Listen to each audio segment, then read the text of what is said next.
सुबह 20 की स्टार्टिंग में हम देखते हैं कि सूजी बार बार कैन को कॉल करने का ट्राई कर रही होती है, मगर कैन का नंबर बंद आ रहा था कि तभी एक टेडी बियर वहां आया जो कि सूजी को हंसाने की कोशिश करने लगा।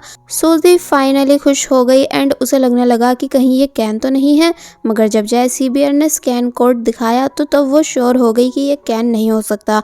लेकिन जब कोड स्कैन के बाद सूजी के मोबाइल पर एक क्यूट इमोजी आई तो तब वो समझ जाती है कि ये कैन ही था, मगर तब तक वो टेडी बियर यहाँ से जा चुका होता है। दूसरी तरफ चलते टाइम जियांग ने लिनोई से अपनी बहन के बारे में पूछा कि क्या सूजी ठीक है, तो तब लिनोई बताती है कि हाँ, मैं अभी कुछ दिन पहले ही तो उससे मिली थी। और फिर जब जैसी गिरने ही वाली होती है कि तभी जियांग ने लिनोई को बचा लिया। दोनों ही एक दूसरे को देखने लगे कि तभी जियांग आगे चला जाता है। और फिर अब दिखाया गया कि जब ये दोनों मिस्टर चाओ के घर के काफ़ी पास आ चुके थे कि तभी लिनोई ने जियांग को फिश की फ़ोटो दिखाई कि देखो मैं इसका कितने अच्छे से ख्याल रख रही हूँ। मगर तभी अचानक गाड़ी के आ जाने की वजह से जियांग उससे टकरा जाता है एंड उसके पैर पर काफ़ी तेज़ चोट आती है, इसलिए फिर वो उसी गाड़ी पर बैठकर घर जाता है। जियांग काफ़ी इंसल्टेड फील कर रहा था बिकॉज उस पर सभी लोग हंस रहे थे, इसलिए लिनोई ने अपना बैग जियांग को दिया ये कहकर कि तुम इससे अपना फेस हाइड कर लो। तो तब जियांग ऐसा ही करता है। रात में दिखाया जाता है कि जियांग ने एक बार फिर मिस्टर चाओ के साथ चेस खेला जहाँ आज वो फुल फोकस था। तो तब मिस्टर चाओ पूछने लगे कि कहीं तुम्हारे इस फोकस की वजह लिनोई तो नहीं। तो तब जियांग बताता है कि हाँ ऐसा ही है, क्योंकि अब मैं जब जब लिनोई को देखता हूँ तो मुझे याद आ जाता है कि उसने कैसे मुझे कंपटीशन में हराया था, इसलिए अब मैं अपना फोकस सभी चीज़ों को देना चाहता हूँ ताकि कोई भी कंपटीशन नहीं हार सकूँ। मिस्टर चाओ बोलने लगे लेकिन मुझे ऐसा लगता है कि जैसे तुम उसको अभी भी पसंद करते हो मगर बस स्ट्रिक्ट बनकर दिखा रहे हो। और फिर तभी फिर से जियांग को हरा कर जाने लगे, जिनसे जियांग कहता भी है कि नहीं ऐसा नहीं है, यानी कि मैं लिनोई को बिल्कुल भी पसंद नहीं करता हूँ, बट वो उसकी एक नहीं सुनते।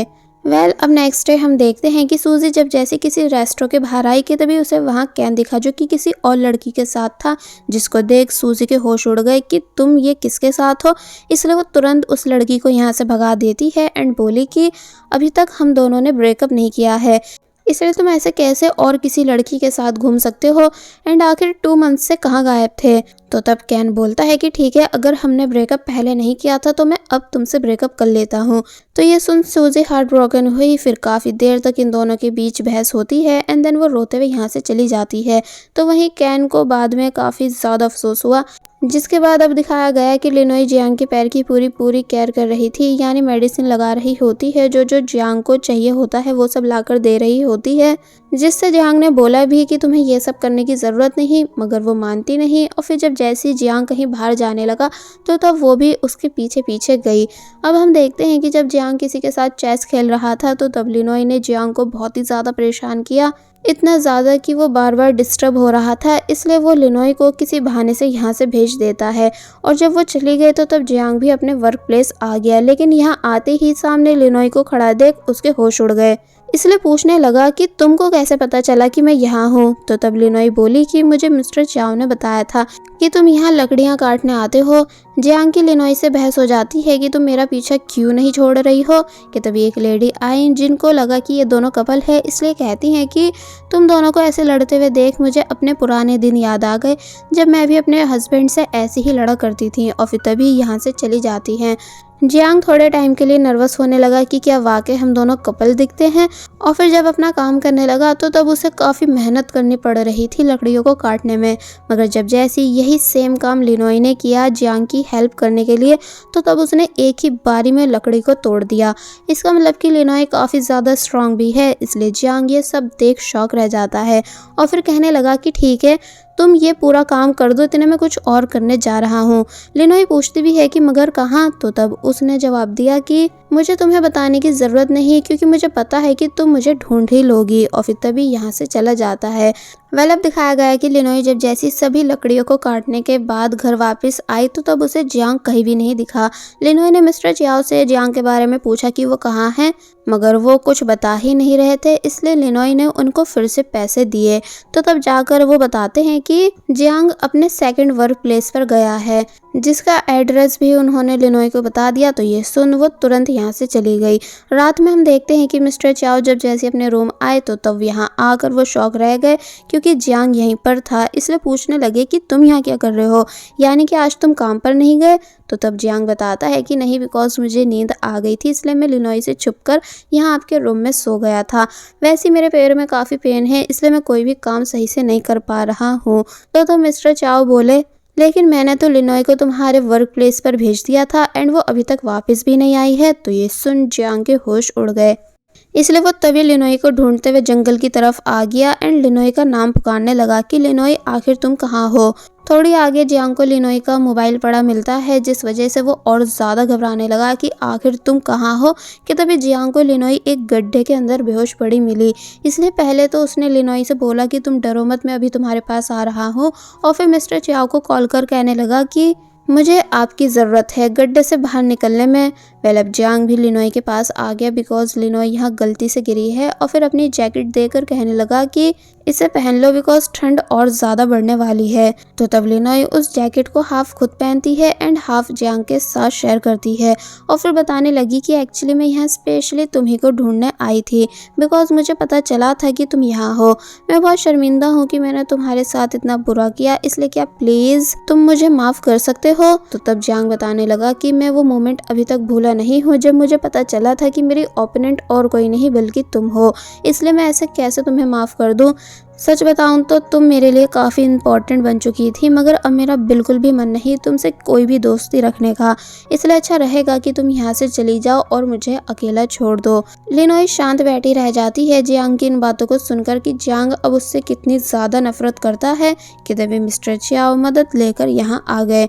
नेक्स्ट सीन में दिखाया गया कि घर वापस आकर लिनोई बार बार इन्हीं बातों को सोचने लगी, तो वहीं जियांग भी सही से सो नहीं पा रहा था, यानी बस लिनोई के ही बारे में सोचता है। और फिर जब नेक्स्ट मॉर्निंग अपने रूम से बाहर आया तो तब उसे मिस्टर चाओ बताने लगे कि लिनोई यहाँ से जा चुकी है। तो ये सुन जियांग सैड फील करने लगा। दोनों एक बार फिर चेस गेम खेलने बैठे, जहां इस बारी जियांग ने फुल फोकस के साथ मिस्टर चाओ को इजीली हरा दिया। तो तब मिस्टर चाओ हंसते हैं कि क्या मैं वाकई हार चुका हूँ। जियांग कहता है कि आपको अपना प्रॉमिस याद है ना कि अब आप अपनी नाइफ मुझे दोगे। तो तब वो कहते हैं कि कौन सा प्रॉमिस, क्या तुम्हारे पास कोई प्रूफ है कि मैंने तुमसे ऐसा कोई प्रॉमिस किया था। तो ये सुन जियांग भी हंसने लगा कि प्लीज़ मजाक करना बंद कीजिए, मैं ऑलरेडी एक बार धोखा खा चुका हूँ।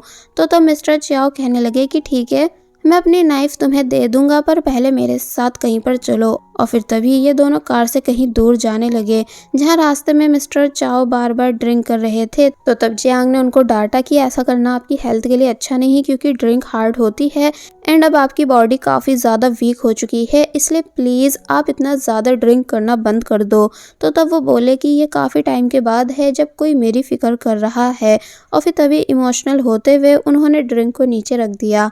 वेल अब नेक्स्ट सीन में दिखाया गया कि मिस्टर चाओ जियांग को अपनी वाइफ की ग्रेव पर लाए एंड बताने लगे कि वो पर्सन मैं ही हूँ जिसने काफ़ी साल पहले तुम्हारे अंकल के साथ कंपटीशन किया था एंड उनको हराया था।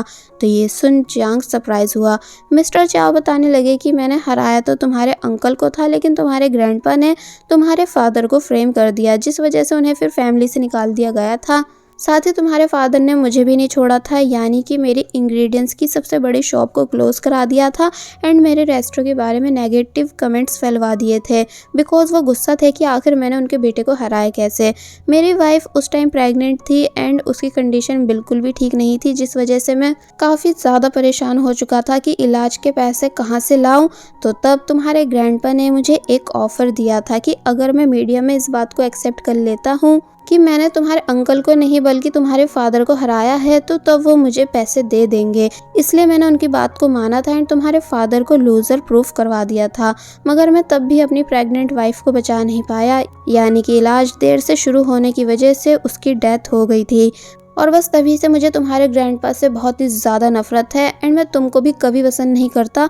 मगर जब मुझे पता चला कि तुम अपने ग्रैंडपा की तरह चीटर नहीं, यानी तुमने लिनोई के साथ कंपटीशन में अपनी हार को एक्सेप्ट किया एंड अपना नाइफ भी उसे दिया, इसलिए तब मैं समझ गया था कि तुम एक अच्छे इंसान हो। और फिर फाइनली अपना नाइफ निकाल कर जियांग को देने लगे, ये बोलते हुए कि मुझे उम्मीद है कि तुम इसका अच्छे से यूज करोगे। जियांग बहुत ही ज्यादा खुश हो गया, मगर फिर रिक्वेस्ट करने लगा कि पर मैं आपको अपना मास्टर भी बनाना चाहता हूँ, इसलिए कि आप प्लीज मुझे एज ए स्टूडेंट एक्सेप्ट कर सकते हो। तो तब मिस्टर चाओ मान गए और बस फिर ये सीन यहीं पर कट हो जाता है।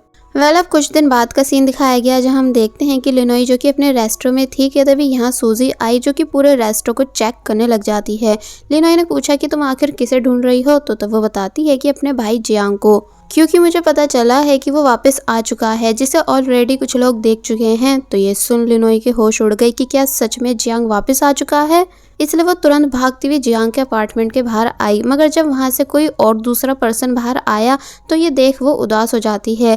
लेकिन ये जियांग का गेस्ट होता है, जो कि कहने लगा कि शेफ जियांग, आपको हमारे ही होटल का हेड शेफ बनना चाहिए। और फिर तभी वो यहाँ से चला गया। जिसके बाद अब जैसे जियांग फाइनली लिनोई के सामने आया, तो तब लिनोई बहुत ही ज़्यादा खुश हुई, इसलिए जियांग को वेलकम बैक करने लग जाती है। मगर जियांग लिनोई से बात करने में बिल्कुल भी इंटरेस्टेड नहीं था, इसलिए उससे उसके यहाँ आने का रीज़न पूछने लगा। तो तब लिनोई ने बताया कि मुझे कुछ इंपॉर्टेंट बात करनी है, और फिर तभी ज़बरदस्ती घर के अंदर आ गई, जहाँ पहले तो उसने काफ़ी देर तक कुछ नहीं कहा, बल्कि बस नॉन स्टॉप जियांग को घूरती ही गई। और फिर बताने लगी कि मैं यहाँ इसलिए आई हूँ क्योंकि मैं चाहती हूँ कि तुम और किसी के रेस्टोरेंट को ज्वाइन मत करो, बल्कि मेरे रेस्टोरेंट के हेड शेफ बनो। जियांग कहने लगा कि क्या तुम पागल हो गई हो जो ऐसा सोच रही हो, एंड मैं भूल नहीं सकता कि मेरा खुद का रेस्टोरेंट तुम्हारी वजह से क्लोज हुआ था। कि तभी उसे एक और पर्सन की कॉल आई, जो कि वो भी जियांग को अपने होटल का हेड शेफ बनाने का ऑफर दे रहा था। लिनोई भी ये सब सुन लेती है, इसलिए और ज़्यादा जिद करने लगी कि प्लीज़ मेरे रेस्टोरेंट के हेड शेफ बनो, क्योंकि फिर मैं तुम्हारी हेल्प भी कराऊंगी तुम्हारे ग्रैंडपा से बदला लेने में, एंड तुमको तुम्हारी नाइफ भी वापस दे दूंगी। तो ये सुन जियांग अचानक लिनोई के क्लोज आने लगा, जिस वजह से वो बहुत ही ज़्यादा नर्वस हुई। मगर फिर तभी जियांग खड़े होकर बोलने लगा कि बहुत जल्द तुम्हारे रेस्टोरेंट का रिव्यू चेक होने वाला है, इसलिए अगर तुम उसे क्लियर कर लेती हो तो तब मैं तुम्हारे बारे में सोचूंगा। तो ये सुन लिनोई मान गई कि ठीक है, अब मैं उसे पास करके ही दिखाऊंगी। और बस फिर इसी सीन के साथ पार्ट 20 यहीं पर एंड हो जाता है।